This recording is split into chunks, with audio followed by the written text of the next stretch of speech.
নমস্কাৰ, মই কৃষ্ণা পুনৰ আহিছোঁ এটা নতুন ভিডিঅ'লৈ। চাই থাকক কৃষ্ণক। আপোনালোকৰ শিশুটিয়ে হঠাতে কথা কোৱা বন্ধ কৰি দিছে নেকি? এটি 2 বছৰীয়া শিশুৱে আমি সাধাৰণতে দেখা পাওঁ যে সি সকলোখিনি কথা ভাল ধৰণে ক'ব পাৰে।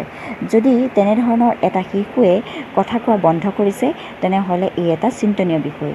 ভিডিঅ'টো চাই থাকক শেষলৈকে।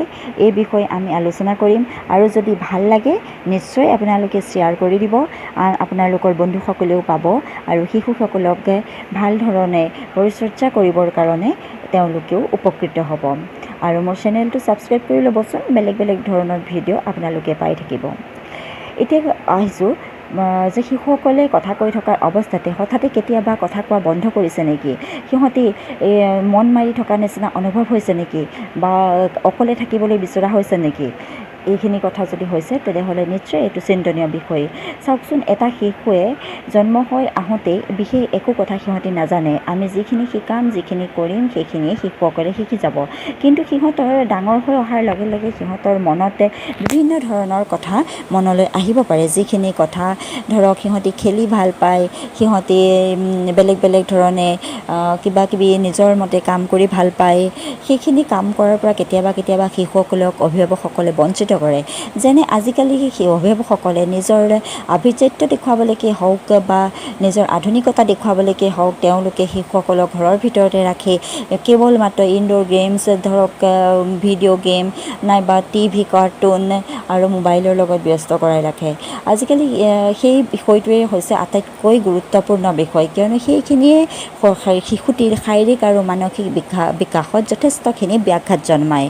যদি সেইখিনি কাম পৰা যেনে হ'লেও আপুনি আঁতৰত ৰাখিছে, তেনেহ'লে শিশুটিক অলপ হ'লেও নিজৰ মতে থাকিবলৈ দিছে, শিশুটিক খেলিবলৈ এৰি দিছে, তেতিয়াহ'লে সি নিশ্চয় আমি বিচৰা ধৰণে সি বিকাশ আৰু ডাঙৰ হ'ব।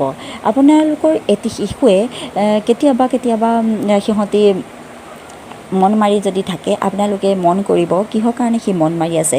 সাধাৰণতেতো এটা 2 বছৰীয়া শিশু বা 1.5 বছৰৰ পৰাই শিশুৱে মাত মাতিবলৈ আৰম্ভ কৰে আৰু 2 বছৰীয়া এটা শিশুৱেতো বাক্য গাঁঠি ক'ব পৰা হয়। গতিকে শিশুসকলে যেতিয়া সেইখিনি সময়ত মাতবোল বন্ধ কৰি অকলে থাকিবলৈ অভ্যাস কৰে বা নিজৰ মনে বহি থাকে, তেনেকৈ হ'লে আপুনি চিন্তা কৰিব। যদি এটা কথা মনত ৰাখিব, সি প্ৰমাণ কৰি চাব শিশুটিয়ে কেতিয়াবা কাণেৰে শুনাত প্ৰব্লেম হৈছে নেকি। যদি শিশুটিৰ কাণৰ প্ৰব্লেম হোৱা নাই, তেনেহ'লে আপুনি মানসিকভাৱে তাক সহায় কৰিব আৰু তাক উৎসাহ দিব। আৰু যদি অভিভাৱকসকলে সেই শিশুটিকে পৰা মোবাইল আৰু দূৰদৰ্শনৰ কাৰ্টুনসমূহৰ পৰা তাক পৰাপক্ষত আঁতৰত ৰাখি তাৰ লগত খেলিবলৈ চেষ্টা কৰিব, তাক দাবী ধমকি নিদি তাক মৰমেৰে শিশুটিক কেনেধৰণে তাৰ দৈনন্দিন কামখিনি আগবঢ়াই নিব পাৰে সেইটো কথা চিন্তা কৰিব। তাৰ লগত বন্ধুৰ দৰে সৰু সৰু কথা ক'ব আৰু এই সৰু সৰু কথা কওঁতে সি কেতিয়াবা ডাঙৰ কথা ক'বলৈ আৰম্ভ কৰিব। অভিভাৱকসকলে শিশুটিৰ লগত শিশু হ'বলৈ চেষ্টা কৰি চাব, তেতিয়া দেখিব শিশুটিৰ নিশ্চয় মানসিকভাৱে ভাল ধৰণে বিকাশ হৈছে। যদি এটা শিশুৰ লগত আপুনি খেলা ধূলা নকৰে বা শিশুটিক মনৰ খুচিত খেলিবলৈ নিদিয়ে, তেনেহ'লে মানসিকভাৱে সি হতাশ হৈ পৰে আৰু সেই হতাশাই তাক মানসিকভাৱে দুৰ্বল কৰি পেলায় আৰু তেতিয়াও হয়তো কেতিয়াবা সি মাতবোল বন্ধ কৰিব পাৰে। শিশুটি কেৱল ইনডোৰ গেমছৰ লগত জড়িত নাৰাখি তাক বাহিৰত ওলাবলৈ দিয়ক। নিজৰ ফিল্ডখনতে তাক বেলেগ বেলেগ ধৰণে আপোনাৰ লগত খেলিবলৈ দিয়ক, দৌৰিবলৈ দিয়ক, পানীৰ লগত তাক খেলিবলৈ দিয়ক, বালি বোকাৰ লগত খেলিবলৈ এৰি দিয়ক। সি নিশ্চয় নিজৰ মতে যেতিয়া খেলিব, সি হাঁহিব, ফূৰ্তি কৰিব, কথাও ক'ব।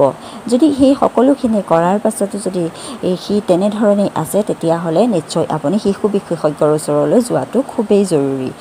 যদি শিশু বিশেষজ্ঞসকলে আপোনাক যেনেধৰণে কাম কৰিবলৈ আপোনাক উপদেশ দিয়ে, ঠিক তেনেধৰণেই আপুনি কাম কৰিব। কিন্তু সেইখিনি কাম কৰাৰ আগত, ডক্টৰৰ ওচৰলৈ যোৱাৰ আগত আপুনি শিশুটিক প্ৰথমে নিজৰ মতে এবাৰ চিকিৎসা কৰি চাওক। ঠিক ধৰক আপুনি নিজৰ মাতৃগৰাকীয়ে শিশুটিৰ লগত বাহিৰত অকণমান খেলক, তাৰ লগত শিশু হৈ চাওক, দৌৰক, জঁপিয়াওক আৰু তাক বালি বোকাৰ লগত আৰামত নিজৰ লগৰ ল'ৰা ছোৱালী যদি আছে সিহঁতৰ লগত খেলিবলৈ এৰি দিয়ক। দেখিব শিশুটি নিজেই বহুতখিনি উপকৃত হৈছে আৰু আপুনি ভবাতকৈ সি সোনকালেই আৰোগ্য হৈ পৰিব, যদিহে কিবা অসুস্থতাত ভুগি আছে। আৰু যদি সকলোখিনি কৰাৰ পাছতে একো ঠিক নহয় তেতিয়াহ'লে নিশ্চয় আপুনি শিশু বিশেষজ্ঞৰ ওচৰলৈ যাব আৰু তেওঁলোকৰ পৰামৰ্শ আপোনালোকে গ্ৰহণ কৰিব। তাৰোপৰি যিসকল শিশুৱে তেনেধৰণৰ সমস্যাত পৰা নাই তথাপিও আপোনালোকে সদায় শিশুসকলক ইনডোৰ গেমছৰ লগত জড়িত নাৰাখিব। সিহঁতক বালি বোকা মাটিৰ লগত জড়িত কৰকে যাতে সিহঁতি সকলোৰে লগত মিলি আগলৈ ডাঙৰ হৈ জীয়াই থাকিব পাৰে আৰু সকলো পৰিৱেশৰ লগত এডজাষ্ট কৰিব পাৰে। আপোনালোকে এটা কথা মনত ৰাখিব, আপোনাৰ শৈশৱকালটো আপুনি এবাৰ উভতি চাব। আপোনাৰ শৈশৱকালটো কেনেকুৱা আছিলে, সেই শৈশৱৰ লগত সিহঁতৰ শৈশৱটো লগত মিলাই চাব। আপুনি কোনটো কৰিবলৈ নিদিওঁতে আপোনাৰ মনটো বেয়া লাগিছিলে আৰু সেই কথাটো আপুনি মনলৈ আনিব আৰু কেনেধৰণে শিশুসকলক আপুনি সেই ধৰণৰ কামবিলাক কৰাব আৰু কেনেধৰণে শিশুটিৰ লগত আপুনি খেলিলে আপুনি ভাল পাব, ভাল পাইছিলে আগতে আপোনাৰ মাতৃয়ে কেনেধৰণে আপোনাৰ লগত খেলোঁতে আপোনাৰ ভাল লাগিছিলে সেইবিলাক কথা মনলৈ আনিব আৰু শিশুটিৰ লগত শিশু হৈ বা চাওকে দেখিব শিশুটিয়ে নিশ্চয় বহুতখিনি মানসিকভাৱে বিকাশ হৈছে আৰু সিহঁতি বহুত সোনকালে বহুত কথা ক'ব পৰা হৈছে।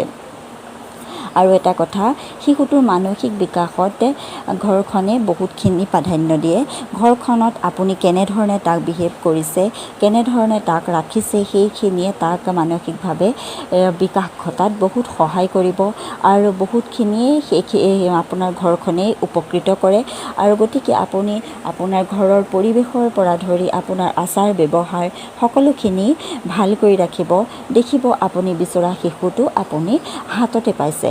যদি তেনেধৰণে জঁপিয়াই খেলি ভাল পায় সেইখিনিৰ পৰা যদি আমি পৰিব নাযাবা, এইটো নকৰিবা, বালি নুচুবা এনেধৰণৰ কথা কিছুমান যদি কৈ থাকোঁ সিহঁতি আমনি পায় আৰু সেইখিনি আমনিয়ে তেওঁলোকক মনটো অলপ অসন্তুষ্টিৰ সৃষ্টি কৰে। এই অসন্তুষ্টিয়ে গৈ সিহঁতকে মানসিকভাৱে বহুতখিনি আঘাত সানে। সেই আঘাতে গৈ পেলাই হয়তো কেতিয়াবা মানসিক ৰোগতো পৰিণত হ'ব পাৰে, কিয়নো সিহঁতি ভাল বেয়া ভাল ধৰণে বুজি নাপায়। আমি যি কওঁ সিহঁতি সেইখিনিয়ে কথা বুজি ল'ব। আমি যদি ভালটো ভাল বুলি কওঁ তাহাঁতি বুজি পাব, বেয়াটো যদি বেয়া বুলি কওঁ বেয়া বুজি পাব। কিন্তু আমি যদি তাকে ভাল বেয়া কোনটো যদি ভাল ধৰণে তাহাঁতক দেখুৱাই নিদিওঁ তেনেহ'লে সিহঁতি ভাল বেয়া বুজি নাপাব আৰু কেনেধৰণে থাকিলে সিহঁতি ভাল সেইটোতো নাজানিবই। গতিকে আপোনালোক অভিভাৱকসকলে সেইখিনি কথা গুৰুত্ব সহকাৰে লোৱা উচিত, কিয়নো শিশুসকলকে যদি আমি মুকলিমূৰীয়াকৈ খেলিবলৈ নিদিওঁ, পানী অকণ যদি চুবলৈ নিদিওঁ তাহাঁতি বাৰু শিশুৰ মনটোক কেনেকৈ বাৰু ধৰি ৰাখিব। সিহঁতি মোবাইলৰ গেমৰ ভিতৰত বেলেগ এখন দুনিয়াত সিহঁতি ঘূৰি ফুৰে। মোবাইলৰ লগত যেতিয়া ব্যস্ত ৰাখে বা কাৰ্টুনৰ দুনিয়াত যেতিয়া ব্যস্ত ৰাখে তেতিয়াহ'লে সিহঁতি এখন বেলেগ দুনিয়াত বিজি হৈ পৰে আৰু সেইখন দুনিয়াত সোমাই পৰে। মই এটা সৰু কথা কওঁ, মই নিজৰ এক্সপিৰিয়েঞ্চৰ পৰা কৈছোঁ। এগৰাকী মোৰ কলিগ আছিলে, তেখেতৰ এটা শিশু আছিলে। মই শিশুটোক প্ৰথমতে সেই সময়ত মই শিশুৰ কোনো মাতৃ নাছিলোঁ, সেইকাৰণে মই হয়তো ইমান গুৰুত্ব সহকাৰে লোৱা নাছিলোঁ। কিন্তু এতিয়া মই বুজিব পাৰিছোঁ যে সেই শিশুটি কিয় এনেকৈ কৰিছিল, তেওঁ কি কৰিছিলে জানে? শিশুটিয়ে য'তে যি পায়, আমাৰ যেতিয়া অফিচতে বুকছ আছিলে সেই বুকছবিলাকৰ ওপৰত শিশুটিয়ে জঁপিয়াই ফুৰে, কাৰ্টুন থাকিলে কাৰ্টুনৰ ভিতৰত সোমাই পৰে, টেবুলৰ তলত সোমাই যায়। এইবিলাক কথা মই এতিয়া অনুভৱ কৰিছোঁ যে শিশুটিয়ে কিয় তেনেকুৱা কৰিছিল। অৰ্থাৎ শিশুটিয়ে কোনো আউটডোৰ গেমত জড়িত হ'ব পৰা নাছিলে, কাৰণ মাতৃ কৰ্মসূত্ৰে তেওঁ অফিচলৈ গুচি আহে, পিতৃৰ লগতে হয়তো থাকে, বাহিৰৰ জগতখনৰ লগত বেছি পৰিচিত নহয়। সিহঁতি অকল মোবাইলৰ গেমৰ লগত জড়িত। পাছত মই গম পালোঁ যে অকল মোবাইলৰ গেম খেলি থাকে আৰু কাৰ্টুন চাই থাকে।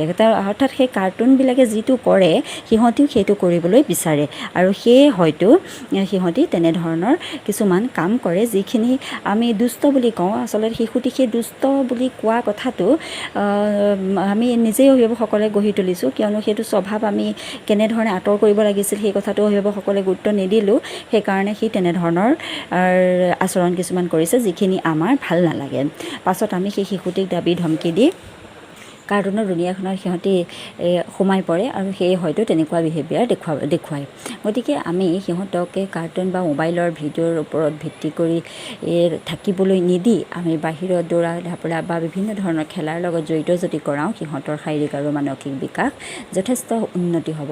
সেইকাৰণে আপোনালোকৰ এটা 2 বছৰীয়া শিশুৱে আপোনাৰ বাক্য গাঁঠি ক'ব পৰা হয়। গতিকে সেই যদি শিশুটিয়ে হঠাতে যদি কথা কোৱা বন্ধ কৰিছে তেনেহ'লে আপুনি নিশ্চয় চিন্তা কৰক আৰু প্ৰথমতে পৰীক্ষা কৰক সি কাণেৰে শুনা কিবা অসুবিধা পাইছে নেকি। যদিহে কাণেৰে শুনাত কোনো অসুবিধা পোৱা নাই তেতিয়াহ'লে আপুনি চাওক, আপুনি মোবাইল আৰু টিভিৰ পৰা তাক অলপ দূৰত ৰাখক। আপুনি তাৰ লগত মাতৃ বা পিতৃ অভিভাৱকসকলে দুয়ো তাৰ লগত খেলিবলৈ চেষ্টা কৰক। শিশুটিৰ লগত শিশু হৈ আপোনালোকে খেলিবলৈ চেষ্টা কৰক। প্ৰতিটো কথাতে দাবী ধমকি নিদি মৰমেৰে বুজাবলৈ চেষ্টা কৰিব আৰু মৰমেৰে কথা ক'ব। আৰু আপোনাৰ যদি ওচৰৰ পাজৰে কোনোবা তাৰ সমনীয়া আছে তেনেহ'লে তাৰ লগত খেলিবলৈ দিয়ক আৰু মুকলিমূৰীয়াকৈ সি যি ভাল পায় তেনেধৰণে কৰিবলৈ দিয়ক। দেখিব সি লাহে লাহে কথা ক'বলৈ আৰম্ভ কৰিব আৰু সহজ হৈ পৰিব। যদিহে এইখিনি কৰাৰ পাছতো আপোনালোকে কোনো উপকৃত নহয় তেতিয়াহ'লে নিশ্চয় আপুনি কোনোবা শিশু বিশেষজ্ঞৰ ওচৰলৈ যাব আৰু তেওঁলোকৰ পৰামৰ্শ গ্ৰহণ কৰিব আৰু তেওঁলোকে যেনেধৰণে পৰামৰ্শ দিয়ে তেনেধৰণে আপোনালোকে ল'ব। আৰু শিশুটিক এটা কথা মই পুনৰ কওঁ যে শিশুক কেতিয়াও মোবাইল বা টেলিভিশ্যনৰ দুনিয়াত বন্দী কৰি নাৰাখিব। সিহঁতক মুকলিমূৰীয়াকৈ খেলিবলৈ দিয়ক। লগত যদি কোনো খেলিবলৈ সমনীয়া নাই তেনেহ'লে অভিভাৱকসকলে নিজেই সিহঁতৰ লগত খেলক। আপোনালোকৰ শিশুকালটো উভতি অহাৰ নিচিনা লাগিব আৰু শিশুটিও মানসিকভাৱে বহুত শান্তি পাব আৰু সিহঁতি খোলা মনে দৌৰিব পাৰিব, খেলিব পাৰিব আৰু সিহঁতিও মানসিক বিকাশত যথেষ্ট সহায় পাব।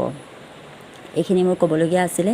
আপোনালোকে মই আশা কৰোঁ এই কথাখিনিৰ পৰা যথেষ্ট উপকৃত হৈছে। বন্ধুবৰ্গক কথাখিনি জনাব বুলি আশা কৰিলোঁ। আৰু যদি কিবা জানিবলগীয়া আছে, যদি কিবা ভুল ভ্ৰান্তি হৈছে তেনেহ'লে ক্ষমা কৰিব আৰু যদি ভুল হৈছে তেনেহ'লে মোক দেখাই দিলে মই বা কৈ দিলে মই নিশ্চয় সুখী হ'ম আৰু শুধৰাবলৈ নিশ্চয় চেষ্টা কৰিম। আৰু যদি আপোনালোকে এটা কমেণ্ট যোগে সেইখিনি কথা জনায় আৰু শ্বেয়াৰ কৰি লাইক কৰি যদি দিয়ে মই নিশ্চয় সুখী হ'ম। আৰু চাই থাকক ক্ৰিছ টক আৰু মোৰ চেনেলটো ছাবস্ক্ৰাইব কৰি ল'ব। Bye bye.